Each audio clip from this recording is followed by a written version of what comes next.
여러분 속보입니다. 현재 리플의 시세가 점차 하락하는 이유가 밝혀졌다고 하는데요. 미국의 수뇌부들은 물론 현재 트럼프까지 전부 리플을 매각하고 있는 이유가 충격적입니다. 지금부터 들으실 녹음본은 미국의 첩보기관에서 공개한 녹음본입니다. 일단 녹음본부터 듣고 오도록 하겠습니다.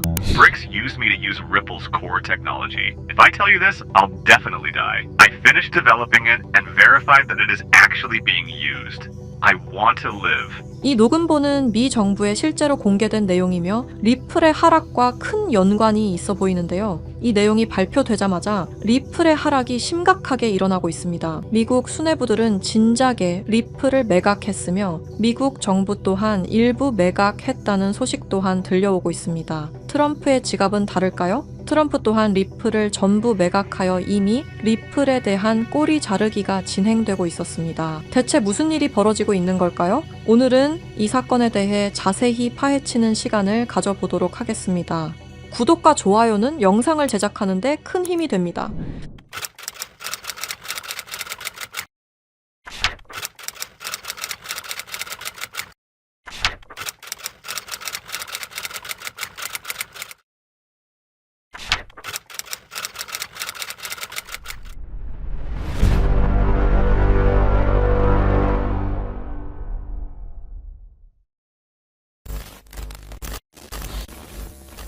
스위프트 송금 시스템 다들 한 번쯤 들어보셨죠? 이 스위프트 송금 시스템은 전 세계 은행과 금융기관이 국제 송금 정보를 안전하게 주고받는 통신망입니다. 1973년 벨기에에서 설립되었으며 지금까지도 모든 나라들이 이용하는 전 세계에서 가장 안전한 송금 시스템입니다. 하지만 이 송금 시스템이 전 세계 자금 흐름을 실시간으로 추적할 수도 있는 거대한 빅브라더라면 여러분들은 어떻게 하시겠습니까? 1970년대 초 당시 미국의 대통령이었던 닉슨 대통령이 근본 위제에 기한 미국의 금태환 제도를 폐지함에 따라 세계 경제 전반에 중대한 영향을 미친 사건이 있었습니다. 그 당시 달러 가치가 폭락하여 달러 가치를 유지할 다른 방법이 필요해졌는데요. 사우디아라비아를 비롯한 오펙 국가들과 비밀 합의를 맺어 원유 결제를 모두 달러로 하도록 만든 게 바로 이 페트로달러의 시작이었습니다. 결과적으로 이 페트로달러 정책의 시작으로 달러는 세계 기축통화로 굳어지고 미국의 금융 패권이 강화될 수 있었던 겁니다. 그 페트로달러를 송금할 수 있는 시스템이 바로 이 스위프트였던 거죠. 미국과 유럽연합은 스위프트를 사실상 지배하며 페트로달러 기반 국제결제를 관리 감시할 수 있었습니다. 특정 국가를 스위프트에서 배제하면 국제무역 자체가 불가능해질 정도의 경제 제재 도구로도 쓰였었는데요.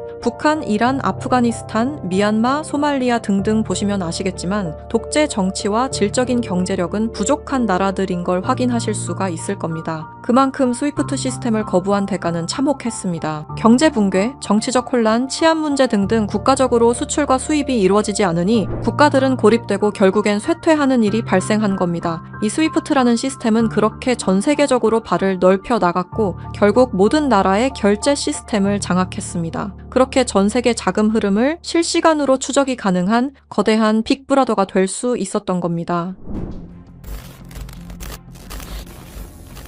미국과 유럽연합의 금융 제재를 견디다 못한 몇몇 나라는 스위프트 시스템에 대한 반발감이 극에 달하여 미국의 감시를 벗어나기 위한 새로운 조직을 결성하기에 이릅니다. 그렇게 만들어진 게 중국, 러시아, 브라질을 선두로 한 브릭스라는 국가 단체입니다. 브릭스는 하나같이 공통점을 가지고 있었는데요. 바로 미국에 대한 반발심 하나만큼은 모두가 똑같았던 거죠. 그래서 그들은 미국 패권의 핵심인 달러를 견제하기 시작했습니다. 그게 바로 브릭스의 탈달러 정책의 시작이었습니다. 이는 미국과 유럽이 69년간 독식한 국제통화기금과 세계 은행들에 대한 반발이었으며 미국과 유럽에게 선전포고를 하는 것과 마찬가지였습니다. 말 그대로 세계 달러 패권에 반기를 드는 행동이었죠. 하지만 호기롭게 스위프트를 나왔지만 당장 해결해야만 하는 문제가 있었죠. 바로 결제 시스템이 없었다는 것이었습니다. 그래서 나온 시스템이 러시아의 SPFS, 중국의 CIPS, 인도의 UPI입니다. 그리고 마지막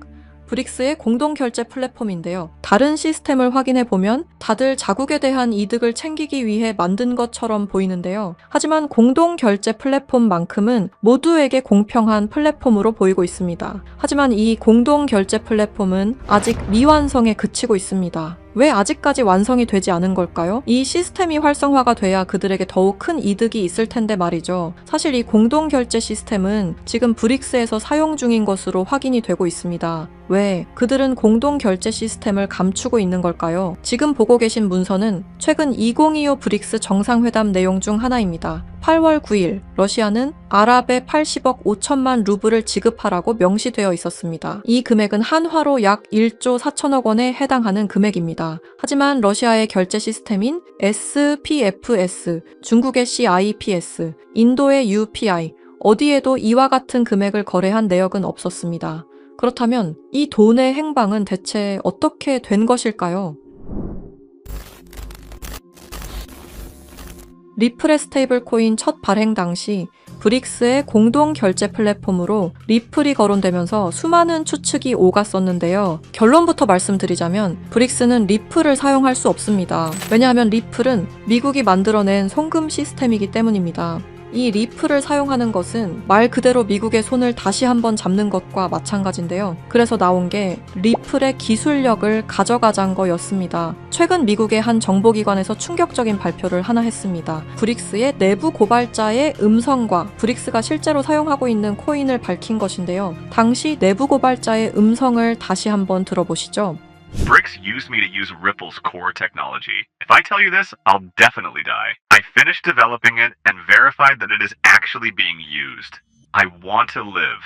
두려움에 떨며 말했던 그의 이름은 에단 코렐, 1985년생으로 캐나다 밴쿠버 출신의 천재 기술자입니다. 암호학 박사이자 분산 원장 기술 전문가이며 리플 초기 개발팀의 외주 컨설턴트로 합류하면서 거래 검증 알고리즘 최적화의 핵심 메커니즘을 개발했습니다. 이후 브릭스와 연계된 블록체인 프로젝트에 참여했을 정도로 아주 우수한 인력인데 모종의 이유로 브릭스의 내부 고발자를 자처하여 미국의 정보기관에서 보호 중인 것으로 확인이 되었습니다. 그가 말하는 브릭스의 암호화폐는 리플 기술을 기반으로 감시망을 완전히 회피하는 그림자 코인이라는 프로젝트였습니다. 앞서 말씀드렸다시피 어마어마한 금액을 송금했을 때 그 흔적이 남지 않는다는 것은 말이 안 됩니다. 하다못해 수수료 찌꺼기라도 남아야 되는 게 이 송금 시스템의 메커니즘인데 놀랍게도 그 어디에서도 흔적을 찾을 수 없었습니다. 스위프트와 리플의 단점을 완벽히 보완한 최초의 코인이었던 거죠. 정보기관은 에단 코렐이 말한 내용을 조속히 언론 매체에 알렸습니다. 현재 가장 위험하며 미국의 안전까지 위협할 수 있는 이 엄청난 코인을 최대한 노출시켜야만 했기 때문입니다. 하지만 모든 언론 매체가 이를 거부했습니다. 뉴스에는 송출이 불가했고 SNS에 올리면 바로 삭제가 되며 유튜브는 정지가 된다는 겁니다.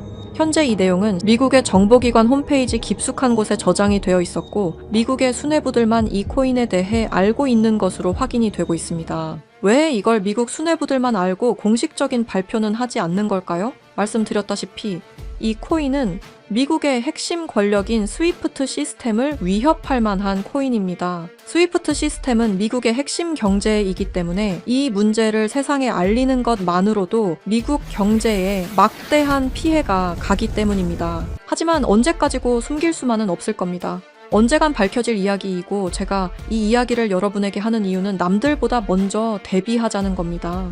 지금 여러분이 보고 계시는 이 장부는 단순한 추정이나 분석 자료가 아닙니다. 이 장부는 실제로 확인된 미국 핵심 권력층 인사들의 디지털 자산 이동 기록입니다. 그리고 여기서 충격적인 진실이 드러났습니다. 트럼프와 미국 핵심 권력층들의 지갑에는 이미 리플의 흔적은 사라지고 없어졌다는 사실입니다. 이는 우연이 아닙니다. 의도적인 공백입니다. 미국 정부 내부에서는 이미 책임의 분산, 그리고 금융기술에 대한 꼬리 자르기가 조용히 그러나 본격적으로 진행되고 있습니다. 현재 미디어에 보여지는 리플의 호재는 상당히 많습니다. ETF 승인, 생태계 확장, 은행 승인 등등 수많은 호재 속에서도 상승은커녕 오히려 하락이 나오는 이유는 딱 하나입니다. 미국 정부가 이미 리플을 등졌기 때문입니다. 이 모든 흐름은 트럼프의 대선 당선이 확정되던 시점에서 급격히 가속화됩니다. 당시 트럼프의 당선 배경에는 일론 머스크의 강력한 영향력이 있었습니다. 트럼프는 약속했습니다. 암호화폐 시장을 되살리겠다. 그리고 일론 머스크는 이미 암호화폐 역사의 한 획을 그은 인물이었습니다. 그러나 두 사람은 같은 언어를 사용했을 뿐 같은 방향을 보고 있지는 않았습니다. 트럼프에게 암호화폐란 권력을 유지하고 확장하기 위한 수단이었고 일론 머스크에게 암호화폐란 국가와 시스템을 거치지 않아도 실제로 작동하는 미래화폐 그 자체였습니다. 이 차이는 결국 결별로 이어졌습니다. 공식 발표는 없었지만 그 이후 두 사람은 서로를 명확히 경계하기 시작합니다. 일론 머스크는 공식 석상에서 이러한 발언을 합니다. 미국의 과도한 제재는 달러 패권을 무너뜨릴 것이다. 탈달러화는 더 이상 선택이 아니라 이미 시작된 흐름이다. 이 발언은 브릭스가 추구해온 경제 질서와 완벽히 일치합니다. 우연이라 보기엔 너무 정확했습니다. 일론 머스크는 탈달러 발언 말고도 중국과의 초밀착 행보를 이어왔습니다. 테슬라 상하이 공장을 중국 정부가 전폭적인 지원을 해줬으며 중국 고위층과 직접 소통, 미중 갈등 국면에서도 중국 비판 최소화 등등 너무나 많은 연결점들이 있습니다. 이건 미국 기업가들 중에서도 극히 이례적인 호의였던 거죠. 브릭스 입장에서는 통제가 안 되는 변수를 미국 쪽에 두느니 아군 쪽으로 감아버리는 전략을 선택한 겁니다. 충격적인 사실은 일론 머스크의 지갑에도 이 코인이 이미 존재한다는 사실이었습니다. 하나둘 장난삼아 매집하는 것이 아니라 엄청난 양의 코인이 일론 머스크의 지갑으로 이동되고 있었습니다. 이렇게 된다면 X의 공식 화폐는 도지코인도 리플도 아니라 바로 그림자 코인이 될 확률이 매우 높아진 겁니다. 트럼프는 이렇게 말했습니다. 일론 머스크를 신뢰할 수 없는 이유는 그가 너무 큰 영향력을 가진 인물이기 때문이다. 이 코인 시장에서 가장 영향력이 큰 인물이 사용하는 화폐가 얼마만큼이나 성장하실 수 있다고 보시나요? 저는 비트코인, 이더리움, 리플보다도 더욱 더 크게 성장할 것이라고 생각하고 있습니다. 브릭스는 리플을 사용하지 않습니다. 다만 리플의 거래 방식을 훔쳤습니다. 왜 리플이었을까요? 리플은 브릭스가 원했던 구조와 매우 비슷한 구조를 띠고 있었기 때문입니다. 스위프트의 대체, 실시간 국제결제, 중개은행 제거 등등 사실상 브릭스가 원하는 모든 것을 갖추고 있었죠. 과거에는 리플을 이용해 탈달러 정책을 이어가려 한 적도 있었습니다. 하지만 리플의 철저한 보안 때문에 모두 무산이 되어 결국에는 에단 코렐이라는 핵심 인재를 빼돌림과 동시에 개발을 시작하게 된 거죠. 현재 이 코인은 실존하며 최근 어떤 한 지갑으로 아까 말씀드렸던 사라진 금액 80억 5천만 루블만큼 송금된 사실을 깨달았습니다. 이 코인을 가지고 있는 지갑을 확인해보니 주로 중국이나 러시아 쪽 인구가 월등히 많았으며 브릭스에 등록되어 있는 국가들이 대부분이었고 미국인들로 보이는 지갑들은 미국의 수뇌부들인 걸로 확인이 되었습니다. 또한 거래가 거의 없을 뿐인데도 불구하고 천문학적인 금액들이 이 코인을 통해 유통되고 있다는 것을 확인할 수 있었습니다. 브릭스 전체가 이 코인을 통해 계속해서 거래를 이어가는 중이라는 겁니다. 이 코인이 첫 발행되던 날 무려 1200%가 넘는 상승이 나와줬었는데 당시 2024년 브릭스의 정상회담이 있던 날이었습니다. 이날 기점으로 무려 1200% 상승이 나온 건 부정할 수 없는 사실입니다. 브릭스가 거래를 진행할 때마다 앞으로 이 코인의 가치는 더더욱 상승할 것으로 전망이 됩니다. 어쩌면 현재 스위프트의 시장과 리플의 시장까지 점유할 기술로도 전망이 되고 있는데요. 현재 보고 계시는 이 코인, 여러분들께 알려드리려 했지만 치명적인 문제점을 발견했습니다. 에단 코렐이 말했던 언론 통제는 물론 SNS, 유튜브 전부 이 코인을 노출하기만 해도 존재 자체가 삭제당하고 있었습니다. 제가 이 코인의 정체를 세상에 폭로한 게 이번이 처음이 아닙니다. 어떤 이유에선지 그 영상은 삭제가 되었고 이후 채널도 더는 운영할 수 없게 되었습니다. 당연히 커뮤니티 가이드라인을 위반한 적도 어떠한 이익을 취하려 사용한 것도 아니었는데 말이죠. 세상은 불편한 진실이 다뤄질 때마다 제일 처음으로 행하는 게 바로 언론 통제가 우선시되는 게 첫 번째였습니다. 북한만 봐도 그 사실을 알 수가 있죠. 이건 단지 투자 종목 하나를 공유하는 문제가 아닙니다. 브릭스가 이 코인으로 탈달러 정책의 시발점을 알렸으며 미국을 밀어내고 패권을 잡게 되면 경제시장 전체의 하락으로 이어질 가능성이 매우 크단 겁니다. 그렇게 된다면 전 세계의 경제 붕괴는 물론 IMF 같은 현상이 다시 한번 찾아올지도 모른다는 거죠.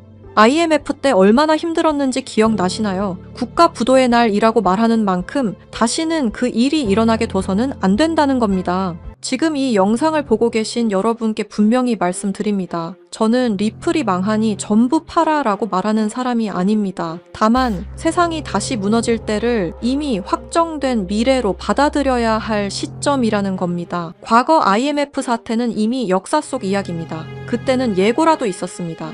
하지만 지금은 다릅니다. 뉴스에서는 연일 유례 없는 경제 붕괴, 통제 불가능한 금융 불안이라는 표현이 등장하고 있습니다. 이건 경고가 아닙니다. 이미 시작된 현실입니다. 세계 경제는 이미 균열이 아닌 붕괴 단계로 진입했습니다. 코인 시장 역시 마찬가지입니다. 상장하자마자 상폐되는 코인들이 속출하고 유동성은 말라가고 시장은 더 이상 기회를 주지 않습니다. 그리고 그 한가운데 리플은 지속적인 하락 흐름을 피할 수 없는 구조에 놓여 있습니다. 리플 홀더분들께 묻습니다. 왜 아직도 리플입니까? 전망 때문입니까? 기술력 때문입니까? 그렇다면 질문을 하나 바꾸겠습니다. 리플보다 더 명확한 방향성을 가지고 있고 리플보다 더 강력한 기술을 보유한 확정적으로 움직이는 코인이 이미 존재한다면요. 여러분 투자 안 하시겠습니까? 지금 시장에서 유일하게 이상할 정도로 꾸준히 상승 흐름을 유지하고 있는 코인 이미 등장했습니다. 그리고 그 코인은 우연히도 브릭스 정상회담이 열릴 때마다 폭발적인 상승을 만들어냈습니다. 2024년 브릭스 정상회담 1200% 상승과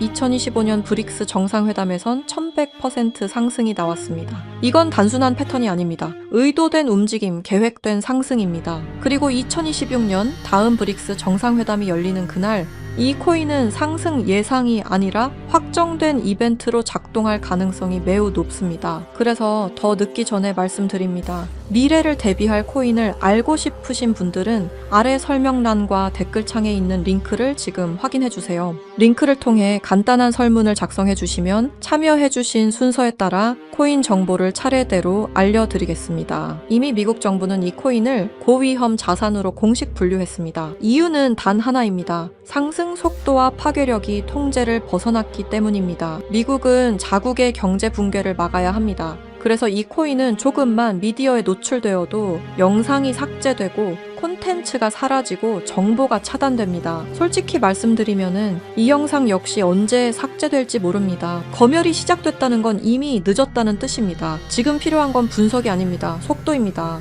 과거 IMF 당시 모두가 망했다고 외칠 때 조용히 움직인 사람들만이 기회를 가져갔습니다. 지금도 똑같습니다. 다만 이번에는 시간이 거의 남아있지 않습니다. 세계 경제 붕괴는 가설이 아닙니다. 이미 진행 중인 현실입니다. 그리고 이 흐름을 미리 알고 대비하느냐 아니면은 또다시 넉넉히 지켜보다 같은 실수를 반복하느냐 선택은 여러분의 몫입니다. 아무것도 하지 않으면 아무것도 일어나지 않습니다. 과거와 같은 실수를 반복하지 말아주십시오.